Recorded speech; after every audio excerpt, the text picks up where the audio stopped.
දැන් කිව්වනේ සති දෙකක් ඇතුළත 70කට වැඩි ප්‍රමාණයක් හිරේ දානවා කිව්වා. දැන් හිරේ දාන්න දවස ගානේ හොයනවා එක එක්කෙනා. එහෙම මිනිස්සුන්ට හොරා කියලා මේ මිනිස්සු විනාශ කරන්න එපා කියන එක අපි ඉල්ලන්නේ. මොකද හේතුව මේගොල්ලෝ ආණ්ඩු කෙරුවේ නැහැ. මේ දැන් තමයි ආණ්ඩු කරන්නේ. දැන් ආණ්ඩු කරනකොට තමයි ඒගොල්ලන්ට කියන්නේ කට්ටිය හොරා කියලා. ඔන්න පටන් ගත්තාම මතක තියාගන්න. දැන් මේ ආණ්ඩුව යටතේ දැන් ඔය ජනාධිපතිතුමා හරියට ලොකුවට කියනවනේ අපි රුපියල් 4යි ගන්නකට ඒකකයක් දුන්නා. හේලිස් සමාගමට මොකක්ද ඒකේ තියෙන ප්‍රශ්නේ? අපි තමයි ඒක අඩුවට දුන්නේ එකට අපි දුන්නා. ඒක වැරදි. හේතුව ඒ ටෙන්ඩර් එක සම්පූර්ණයෙන් වැරදි විදියට තමයි අධ්‍යයනය කරලා ඒක මුලින්ම පටන් ගන්නකොටම කොම්පැනි දෙකක් මේකට ඉල්ලලා තිබුණා. මම මේක තමුන්නාන්සලා එච්චර දන්නේ නැහැ. මම මේ මාධ්‍ය තියෙන හින්දාත් කියන්නේ. මොකද හේතුව කොම්පැනි දෙකකට මේකට බිඩ් කරලා දෙන කොම්පැනි 7ක් විතර එකෙන් තෝරගත්තම ඔය දුන්න කොම්පැනි එක පළවෙනි මේකෙම අයින් කරලා දැම්මා. ඒ කියන්නේ අදාළ කරන බිඩ් බොන්ඩ් එක තියලා තිබුණේ නැහැ. ඒකෙන් දෙක අයින් කරලා තිබුණේ. හැබැයි මොකද කරේ? කැබිනට් මණ්ඩලය පත් කරපු ටෙන්ඩර් බෝඩ් එකෙන් අර ටෙන්ඩර් එක ආපහු ඕපන් කරන්න කිව්වා. ඒ කියන්නේ අපේ හැමදෙන්නේ මුලින්ම තිබුණාම දැන් ටෙන්ඩර් එක අඳවපුවාම මුලින් තියනවා නම් සුසුකම් නැහැයි කියලා ඉස්සෙල්ලා මේව අයින් කරලා දානවා.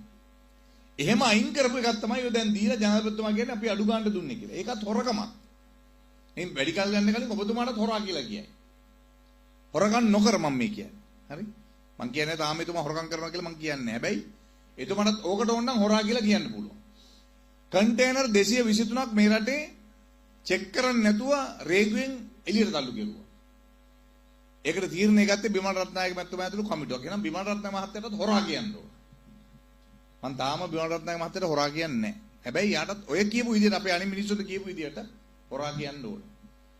දැන් මේගොල්ලන්ට මේ හොරු අල්ලන්න බැරි වෙලා තියෙන නිසා එක එක මිනිහව අරන් ඇතුළට දාන්න. දැන් මේකයි මම මේ කියන්නේ මේවා දැන් මේ රටේ කොමිෂන් සභාව තියෙනවනේ ස්වාධීනය කියලානේ කියන්නේ. දැන් ස්වාධීන කොමිෂන් සභාවකට ලියපු ලිපියක් කවුරු හරි වරෙන්තු කරුවෙක් හරි වරද්දක් කරපුව හරි නැත්නම් වරදක් කරලා අල්ලගත්ත එක දැන් උදාහරණයක් කියමු රනිල් වික්‍රමසිංහ මහත්තයා. රනිල් වික්‍රමසිංහ මහත්තයාට එන්න කියනවා කොමිෂන් සභාව කියලා. එතුමා ලියුමක් ලියනවා මට එන්න විදියක් නැහැ මම අවුරුදු නිසා මම මෙන්න මෙහෙම මේ දවස් ටිකේ මට එන්න විදියක් නැහැ කියලා. ජනාධිපතිතුමා පහුවදා කියනවා දැන් මේ දැන් රනිල් වික්‍රමසිංහ අවුරුදු කනවා මේ ටිකේ. ඒ නිසා යාට එන්න බෑ. ඒ නිසා දැන් පහුවෙලා අපි ආව කැඳවනවා ඔන්න එන්න කිව්වා.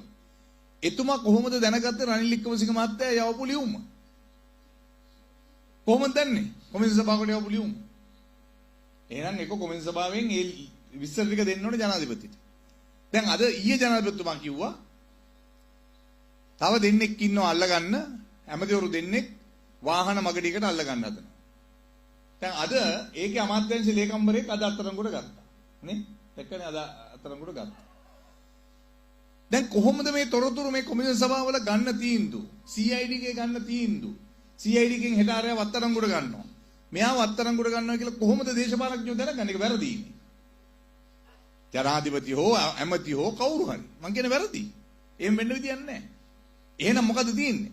එහෙනම් අපිට කියන්න සිද්ධ වෙනවා මේක දේශපාලනමය වශයෙන් කුමන්ත්‍රණය කළා එක එකව අත්අඩංගුවට ගන්නවා කියලා අපිට කියන්න වෙනවා. මොකද හේතුව රහස් පොලිසිය සිද්ධ කරන පරීක්ෂණයක ප්‍රතිඵල හෝ පරීක්ෂණ කටයුතු වෙනත් තුන්වෙනි පාර්ශවයකට යනවායි කියන්නේ එහෙනම් ඒ රහස් පොලිසියේ තියෙන නැත්නම් අපරාධ පරීක්ෂණ දෙපාර්තමේන්තුවේ තියෙන ස්වාධීනත්වය විනාශ කරලා තියෙන්නේ.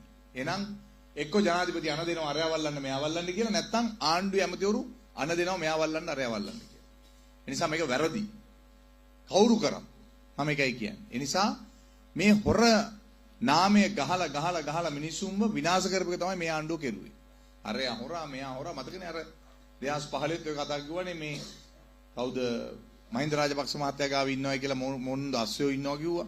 ලැම්බෝගිනි තියනවා කිව්වා. මොන මේ ලැම්බෝගිනි එක්ක හොයාගන්නත් නැහැ අස්සයෝ හොයාගන්නත් නැහැ. ඈ මොකෙක්වත් හොයාගන්න බැරුව ගියා අවසානයේ ඒ ආණ්ඩුවත් පෙරලා මහින්ද රාජපක්ෂ මහත්තයා ආයි කියන ජනාධිපති වගමැදිත් කරා අවසානයේ. ඉතින් ඒකයි මම කියන්නේ මේ චෝදනා මේක තමයි මේ ජනතා විමුක්ති පෙරමුණේ සාමාන්‍ය සම්ප්‍රදාය. අරු හොරා මූ හොරා ඒගොල්ලෝ තමයි හරිම හොඳ කට්ටිය. ඒගොල්ලෝ හොරකම් කරලා නැහැ. දැන් අර කිව්වේ විජේසිංහ මහත්තයා නේ කඩේට පැනලා කඩේ මීයෝ වගේ එහෙම රිංගලා තියෙනේවත් හොරකම් කරන් කාලා තියෙනේවත් කාලා බිස්කටුත් කාලා තියෙනේවත් අරගෙන යනවා. ඒක හොරකමක් නෙමෙයි. බැංකු කැඩුව 68ක් හොරකමක් නෙමෙයි. හරිද? කනකර ආභරණ මේ අම්මලා තාත්තලාගේ ගම්වලට ඇවිල්ලා මට මතකයි මම ඔබතුමා හිතන්න එපා මම 88 එතකොට විශ්වවිද්‍යාලයට දෙරලා මම හොඳටම බඩ කාපු මිනිහෙක්. හරි? අපි අර ඔබතුමා වගේ දෙපැත්තෙම බඩ කකා බුදිය ගත්ත මිනිස්සු අපි. කැලෑවල බුදිය ගන්න සයිස් එකට අපි ගියේ. මම මේ හෙට්ටිපොළ ඉන්නද මං ගිහිල්ලා හිටියේ මේ ගම්පහ මගේ නෑදෑයගේ ගෙදර. නැත්නම් අපිව මරලා දානවා එදා.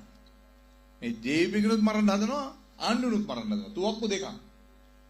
මොකද අපි අවංකව කතා කරපු නිසා. ඒ නිසා මං හිතන්නේ ඒ ක්‍රමවේදය තුල මේගොල්ලොත් හොරගම් කෙරුවා. මේගොල්ලෝ මිනි මරුවා. අපි අතින් මිනි මරලා නැහැ. අපි අතින් ලේ දැවරලා නැහැ. මිනිස්සු මරන් ගිහලා පාර දිගේ මම ඒකයි මතක් වුණේ මට ඒ වෙලාවේ ඔබතුමා කිව්වම බාලසූරිය මහත්තයාගේ මිනිය බලන්න මම ගියා. වෙඩි තියලා මරලා දාපු හැටි. අශෝක නෝන මහත්තයා අපේ විදුහල්පතිතුමිය මරලා දාලා හිටපු හැටි. රත්නායක මහත්තයා වෙඩි තියලා මරලා දාපු හැටි. ගාමසේවක මහතුරු මරලා දාපු හැටි. මේ මරපු මිනිස්සු මේ මතක තියාගන්න. අද මෙතන ඉන්න එක්සත් ජාතික පාක්ෂිකෝ ඉන්නවනම් ඒගොල්ලෝ වෙඩි තියලා මරලා නැහැ මිනිස්සුන්ව. අපරාධකාරයෝ නැහැ මෙතන. ශ්‍රී ලංකා නිදහස් පාක්ෂිකෝ හොරගම් මේ වෙඩි තියලා මිනිස්සුන් මරපු මිනිස්සු නෙමෙයි. ඒගොල්ලන්ගේ නායකයෝ යම් අනදීම් කරන්නේ නැති. මොකද මේ වෙලාවේ අද මං කියන්න තමුන්නාන්සලට අද ජනතා විමුක්ති පෙරමුණේ ආණ්ඩුවක් තියෙනවා. මේ ආණ්ඩුවට විරුද්ධව කවුරු හරි පිරිසක් අවියායුධ ගත්තොත් තමුන්නාන්සලා හිතනවාද නවගුණ වල ගණගෙන ඉදී කියලා අනුරචානක මහත්තයා.